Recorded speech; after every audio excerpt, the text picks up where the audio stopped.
Okay, let's take you to the Chancellery in Berlin. Well, ladies and gentlemen, I'm delighted to have the British Prime Minister Boris Johnson here in Berlin on his first visit. I would like to bid him a very warm welcome indeed. Yes, warm welcome. A very warm welcome to you. Of course, we have quite a lot on our plate today, quite a busy schedule. There are a number of points on it. On the one hand, obviously, Britain's leaving the European Union. We have said repeatedly from the German perspective that we very much regret this step, but it is a fact. So what we now need to do is to shape Britain leaving the European Union in such a way that we continue to have very close relations between the United Kingdom and the European Union, but that we can also have very close bilateral relations, because these bilateral relations between Britain and Germany are very close indeed. They are characterized by a spirit of friendship, and I hope and pray that they will be remaining so. In the future, we have a lot of points where we see eye to eye, and also a lot of points where we need to work together. And from a German point of view, a negotiated Brexit is obviously something that we would very much welcome. But we have also said time and again that we are also prepared for a no deal. So, should this happen, this will or can happen. We are prepared for it, but obviously we also think of the life of the many citizens of British citizens living currently in member countries of the European Union. We also have to deal with the situation should Britain from one day to the next no longer be a member of the European Union but a third country. We would then try our utmost in the period following that to negotiate a free trade agreement. That at least is the offer of the European Union. But going beyond Brexit, we also have a number of other issues that we need to discuss, because the world, as we know, is in turmoil. In only a few short days, we shall meet on the occasion of the G7 summit in France. I am very much also looking forward to hearing from the Prime Minister how Britain assesses, this new government assesses the situation with Iran, but also in Libya, with North Korea, and we shall also address Hong Kong and other issues that we consider to be challenges in the world of today, and all of this in a spirit of friendship, in a spirit of trying to bring about an understanding, and also in the spirit of shared values and also shared perspectives. So yet again, a very warm welcome to you, Prime Minister, dear Boris, to Berlin. Thank you very much, Chancellor Angela. Thank you so much for that amazing welcome that I've just had. I don't think I've had one like it in my life, and it's wonderful to be here in Berlin, in Germany, on my first overseas trip as Prime Minister. And it was obvious, really, that we should come here to see you, Angela, because this is a relationship that is so important for the UK. There are so many areas in which we collaborate, in which we work powerfully together, whether it's standing up for the rules-based international system, standing up for democracy, for human rights, for equalities of all kinds. Germany and the United Kingdom are shoulder to shoulder. We work together to preserve our collective security, whether through NATO or other institutions. We work together in tackling the challenges of the environment, climate change, the loss, the threats to our natural world. And as you rightly say, Angela, we will be talking about a wide range of subjects. Tonight we'll be discussing Russia, Iran, China, what's going on in Hong Kong, many other subjects, including, of course, as you say, the small matter of Brexit, which we are fated to discuss. And I just want to be absolutely clear with all our German friends and with the German government that we in the UK want a deal. We seek a deal. And I believe that we can get one. We can do it. Wir schaffen das, I think is the phrase. But clearly,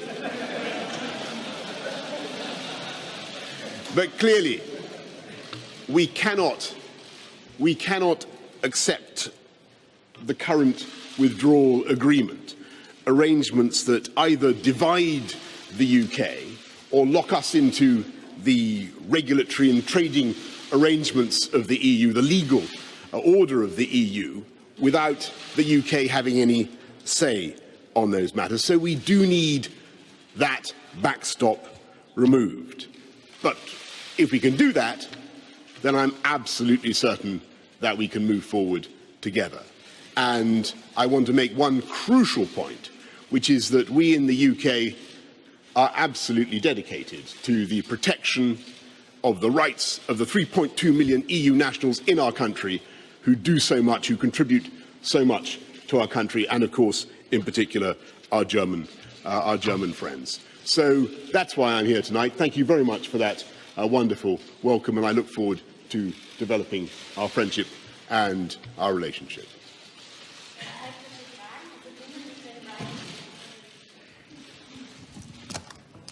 Thank you. Ben Wright from the BBC. A question to the Prime Minister first, please.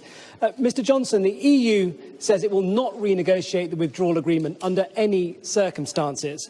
So are you prepared to compromise, or is this trip simply posturing before you blame the EU for a no-deal Brexit? And Chancellor Merkel, the withdrawal agreement was defeated in Parliament 3 times in Britain. It has been buried by Boris Johnson. Why won't you reopen it in the few weeks that are left? Or do you see the Brexit crisis now as the UK's problem to solve? Thank you. Well, thanks very much, Ben. Yes, of course, I think there is ample scope to do a deal, and I've explained, I think, pretty clearly what needs to happen. We need to remove those elements of the withdrawal agreement that simply don't work for the UK. I've spoken of the things that I think are sensible, the protections of the rights of EU nationals, but the backstop, that particular arrangement, which I do think has grave defects for a democratic country, a sovereign democratic country like the UK, that plainly has to go. But once we get rid of it, if we can change it, then I think there is the real prospect of making progress very rapidly indeed. So that's why I'm here. Of course, we follow with great interest the discussion currently going on in the House of Commons, and we know that the backstop has been part and parcel of a debate, has been at the very center of debate. In a way, it is a construct that has been created so as to address a situation that one sees coming when one doesn't find any kind of settlement on how to deal with the relationship between Northern Ireland and the Republic of Ireland on this that constitutes, if you like, an external border within the single market. So in a way, this is an expression of a problem we have not yet solved.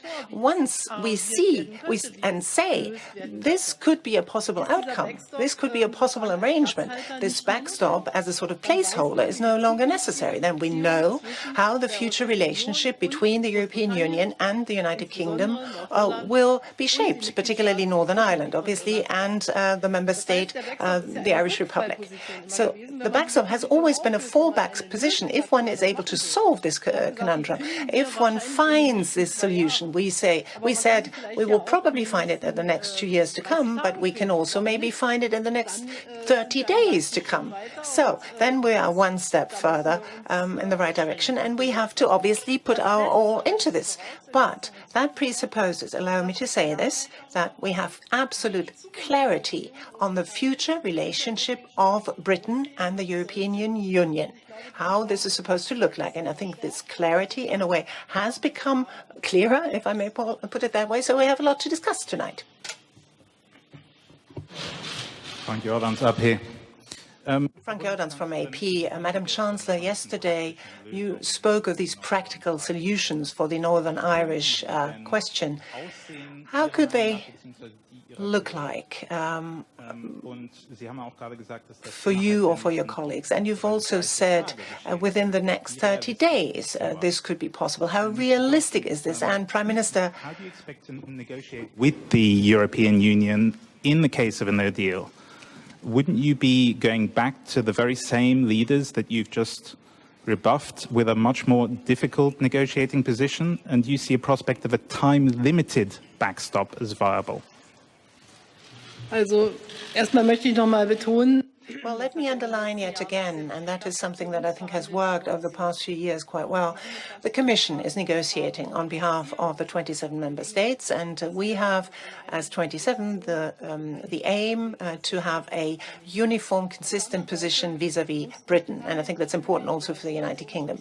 Now, Britain also should tell us, in turn, what sort of ideas it has, because it is not the core task of a German chancellor to understand the relationship between Northern Ireland and the Republic of Ireland so well. I suppose you know much better all of the ramifications of the Good Friday Agreement and the sensitiveness, although I've learned a lot about this that is connected to it. So we would like to hear first proposals put on the table by Britain. Our aim is to preserve the integrity of the single market, and that is obvious. If somebody wants to leave the single market, we must see to it that the integrity of the single market is ensured. We have shown imagination and creativity in the past as European Union. I think here too we can find ways and means. I think that needs to be our task. We know that the United Kingdom has said on the 31st of October that you wish to leave. We take this very seriously. And we start from the assumption that you will do this. So we will simply have to do it in fewer months than 12 months if there is to be an orderly Brexit. Thank you. I just want to stress on the point about the border in Northern Ireland. The United Kingdom will under no circumstances implement checks, customs checks or any other type of checks at the border in Northern Ireland. I hope that is absolutely clear. We think that there are ways of protecting the integrity of the EU single market without having checks of that kind at the border. And that's clearly what we need to work on to secure. And on your question about the time limit, I'm not attracted to a time limit. I think there are other flaws with the backstop. I think what we need to do is remove it whole and entire, remove the backstop, and then work, as Chancellor Merkel says, on the alternative arrangements. And there are abundant solutions which are proffered, which have already been discussed. I don't think, to be fair, they've so far been very actively proposed over the last 3 years by the British government. And now is the moment, you rightly say, the onus is on us to produce those solutions, those ideas, to show how we can address the issue of the Northern Irish border. And that is what we want to do. But I may say I'm very glad, listening to you tonight, Angela, to hear that at least the conversations on that matter can now properly begin. And you've set a very blistering timetable there of 30 days, if I understood you correctly. I'm more than happy with that. Sam Coates, Sky News. Boris Johnson, Angela Merkel has just asked you whether you're going to put forward specific plans to solve the Northern Ireland question. Are you, and can you spell them out for us now? Angela Merkel, Boris Johnson has made a cast iron commitment that Britain will never restore any hard infrastructure or any of the facets of a hard border. Can you make the same promise today? Yeah, Sam, obviously we do think that there are alternative arrangements that could readily be used to address the problem of frictionless trade at the Northern Irish border, and you'll have heard them before, whether it's trusted trader schemes or electronic pre-clearing. All that type of solution and more besides is what we will be wanting to discuss. And you'll have seen an excellent report, by the way, by Greg Hands and others, I think just in the last couple of days, about the kind of alternative arrangements that could be contemplated. There are two statements. Both of them are correct. One statement is Britain wishes to leave the European Union. The other is the Good Friday Agreement needs to be preserved in letter and spirit. It needs to be respected. Not only Britain is saying that, but also the member state of the European Union, the Republic of Ireland, that will continue to remain a member, has said so. And this is part and parcel of our European position. So we have to somehow try and align those those positions, which at first glance is not so easy, but we need to do this so as to be able to say that we find a solution.